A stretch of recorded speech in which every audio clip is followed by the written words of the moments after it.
Com vocês, estou passando aqui hoje para trazer uma explicação um pouquinho mais detalhada de como executar um teste de campo, como a gente chama aqui, que é o teste de FTP, este em específico com um protocolo de 20 minutos. Protocolo este que pode sofrer algumas adaptações a depender do nível deste atleta, mas quase como padrão a gente vai estar executando esse teste no seguinte formato: um esforço máximo de 20 minutos. Dentro desses 20 minutos a gente vai utilizar ali, a potência média utilizada, 95% desse número cheio. E aí existem alguns outros protocolos, formatos diferentes, outros períodos de tempo a serem trabalhados. A definição do FTP, é uma potência sustentável dentro da sua capacidade aeróbica que você sustenta até o período de 70 minutos, é o que comumente a gente discute hoje. Anteriormente falava algo próximo de 1 hora, mas hoje a gente já entende que o FTP ele pode se estender ali até por 1 hora e 10 aproximadamente. Isso depende da característica pessoal de cada um dos atletas, Esse teste específico, ele existe ali um passo a passo.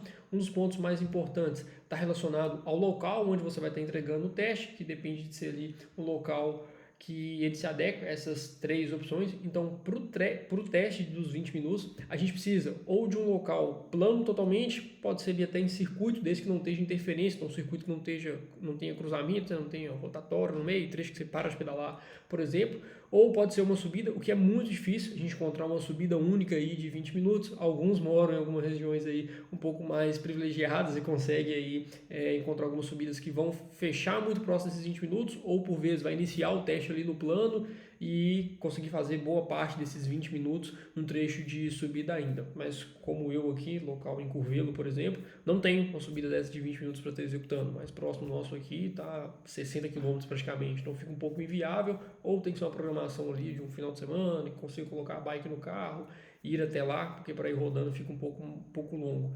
E aí, até por isso, o período de aquecimento ele é bem maleável, então a gente pode estender esse período de aquecimento aqui até próximo de 1 hora, sem problema algum, porque pode ser a demanda necessária para você chegar no local correto aí para o seu teste campo. Então, voltando à ideia de que o teste campo ele pode ser adaptável a cada um dos atletas, mas o esforço de 20 minutos aqui ele vai ser quase que padrão. Dentro deste aquecimento, eu deixei aqui algumas acelerações curtas para serem feitas na parte inicial, então são 3 repetições ali de 10 segundos em força máxima, serve ali com um período de aquecimento. Se quiser até realizar alguns esforços um pouco maior do que isso, se limitando ali aos 5 minutos, não sendo 5 minutos de força máxima, a gente pode estar realizando também. Então, deixei um aquecimento mínimo aqui, na verdade, com esse período de tempo para os 25 minutos aproximadamente. Pode até ser que passe um pouquinho, depende do local, mas a ideia é, chegou no local ali onde você pretende iniciar o teste, um local previamente discutido aí junto com o treinador, no caso eu, que você já consiga iniciar, sentiu que está bem aquecido, às vezes vai estar dando 20 minutos, pode ser que você já inicie, ou não, precisa de mais 10 minutos para chegar nesse determinado local, pode estender um pouco mais o aquecimento, sem problema algum. Isso conversado antecipadamente, eu consigo até deixar aqui bem destacado, dentro deste período aqui da programação. Mas o intuito principal é a gente trazer esse atleta aqui, por exemplo, ele trouxe bem as 3 acelerações e ele iniciou o teste com 27 minutos. Então, deu bem próximo ali do tempo que a gente tinha programado mesmo. Mas pode ser que ele precise jogar esse teste, por exemplo, para essa maior subida que ele tinha aqui na parte final. Então, poderia estar dando ali algo próximo de 1 hora. Isso sendo discutido antecipadamente, a gente consegue acertar com facilidade. Esse local do teste dele, por exemplo, ao fundo, a gente tem essa linha branca, que é a referência ali para a altimetria. Vocês podem observar que é um local que é predominante de subida, mas ainda ocorre algumas descidas dentro desse local do teste. Portanto, ele chega a atingir, como está indicando aqui para a gente, a máxima de 39,8. E isso foi atingido por um trecho de descida, que está aqui, como está a indicação lá em cima agora, com 39,8.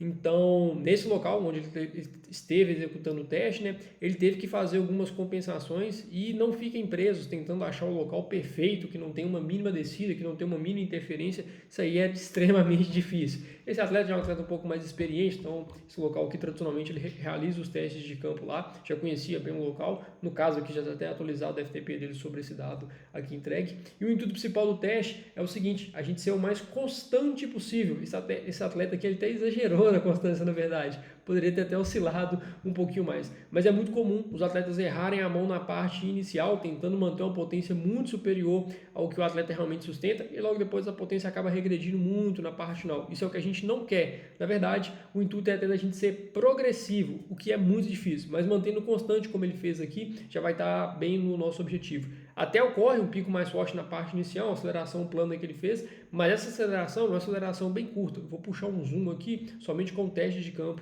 aqui agora. É uma aceleração bem curta, você pode observar que ela não passa ali de 10 segundos. Como também na parte final, ele tentou fazer um sprint ali, que aí você já ultrapassa a capacidade anaeróbica, né? Mas ele não passou de 30 segundos. E não é aquele sprint de força máxima, é aquele sprint que você desce 2, 3 marchas, pedala com um torque um pouco mais elevado, né? Pedalando em pé ali. Portanto, a gente observa que a cadência recua nessa parte final. Mas o objetivo principal é este, é de ter um esforço linear, um esforço contínuo, ainda fazendo as compensações que o terreno vai exigir. Então, por exemplo, no outro trecho de descida, que pode ocorrer no meio do teste, aqui esse local dele, ele não chega, a gente fala perder pedal, né, que seria o quê? Aquele ponto que você já eleva a cadência tão extrema que você acaba não conseguindo aplicar a intensidade por conta do local. Você pode observar que nesse trecho que esse atleta encontrou para fazer o teste de campo dele, não tinha isso. E é um local que, na verdade, ele não é uma serra, não é uma escalada, não é uma subida com um grau tão acentuado como a gente espera, como a grande maioria espera, né? E a gente imagina que seja o melhor para você fazer o esforço máximo. Na verdade, nem sempre vai ser assim. Esse local, por exemplo, ele entregou o teste com 31,4 de média. Então, aquele famoso falso plano que a gente chama aqui, que é o local que ele tem uma elevação ali, mas não é uma elevação tão considerável, é coisa ali de 3, 4%, não precisa ser tão acima disso para a gente já conseguir entregar um teste. E o mais importante, ele até tem subidas maiores do que isso, é que o local ele é contínuo, então cumpre aí com o que é um dos nossos objetivos para estar entregando o teste de campo. Se tiver alguma dúvida, algo um pouco mais específico ou até mesmo alguma explicação que ficou falha aqui nesse formato de vídeo, pode me mandar aqui no WhatsApp, pode me enviar também através de uma mensagem no Turnipix, que assim que possível eu visualizo. O ideal é que você reforce isso comigo, né? Um pouco antes de você estar realizando o teste para dar conta de responder toda essa demanda aí. Valeu!